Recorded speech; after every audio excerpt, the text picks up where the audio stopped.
Albertus Magnus, De Praedicabilibus, Episode 1. This is the front page of the work we will be using for this series, Beati Alberti Magni, of the Blessed Albert the Great, Ratisbonensis Episcopi, the Bishop of Regensburg, Ordinus Praedicatorum. This is often abbreviated OP. It means Order of Preachers. That is, it's indicating that he was a Dominican. Opera omnia, all of the works. And then there is a great deal of information about its publication, ex editione Lugdunensi, the Lyon edition, etc., published at Paris in the year 1890.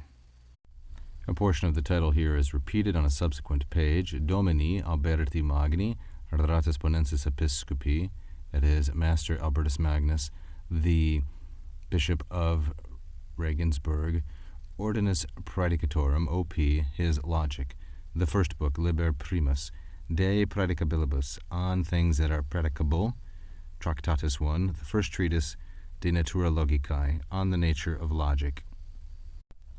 Caput primum, Utrum logica sit scientia et specialis, intendentibus primum de logica, considerandum est qualis scientia sit logica, et ansit aliqua pars philosophiae, et ad quid necessaria, et quies utilitatis. Dende autem de quo est, et quae divisio ipsius, ut habitis omnibus partibus ipsius, sciatur quando est perfecte vel imperfecte, tradita vel descripta. Chapter 1 deals with this question, whether logic is a science, that is, a system of knowledge, and whether it is specialis, that is, it belongs to its own species. Intendentibus, this is masculine, plural, and dative. It's a participle built on the verb intendo, intendere, to those who are first considering, primum, the subject of logic, considerandum est. It must be asked. Considerandum est is what is known among grammarians as a passive periphrastic. That means it is a gerundive with a form of esse, and it indicates obligation or necessity. So, for those who are first considering logic, the question must be asked, what kind, qualis, what kind of a science, what kind of a system of knowledge is logic, logica? Now, arguably, scientia as system of knowledge is overtranslated, but it'll do for now as a placeholder. And ansit aliqua pars, whether it is, on here asking an alternative question, whether it is aliqua pars philosophiae, whether it is some part of philosophy. In other words, is logic a scientia? What kind of scientia is it? And is it a subset of philosophy? And then we must ask at ad quid, for what thing? Quid is an interrogative pronoun, like qualis, the interrogative adjective. And for what is it necessary, necessaria? Here, implicit is sit, once again, the subjunctive in this indirect question, which is introduced by considerandum est. And for what it is necessary, and quies utilitatis. This is feminine, singular, and genitive. Quies is the interrogative, modifying utilitatis, and of what use it is. What is its value, we might say more colloquially.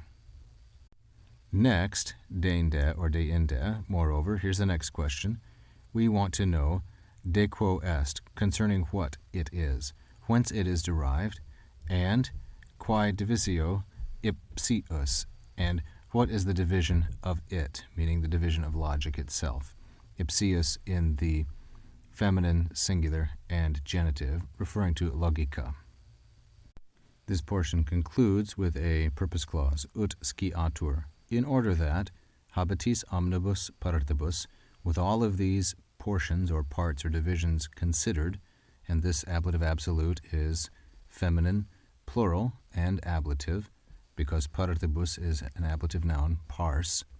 Habeo is the participle from habeo, habere, second conjugation, so that when all of these things have been carefully weighed, sciatur, that is, the things of the subject itself, ipsius referring to logica, when all of its parts have been carefully weighed, it might be known, sciatur, the subjunctive of the fourth conjugation, that is the present subjunctive, of the fourth conjugation verb scire, it might be known.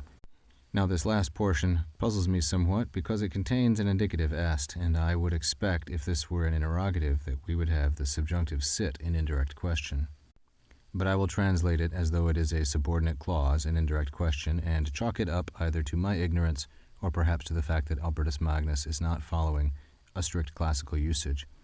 So then, in order that it may be known when that scientia, that science, est tradita, has been propounded or explained or described perfectly or imperfectly. Perfecte and imperfecte are both adverbs. And as they are opposites, I would expect, instead of well here, I would expect the true disjunctive out.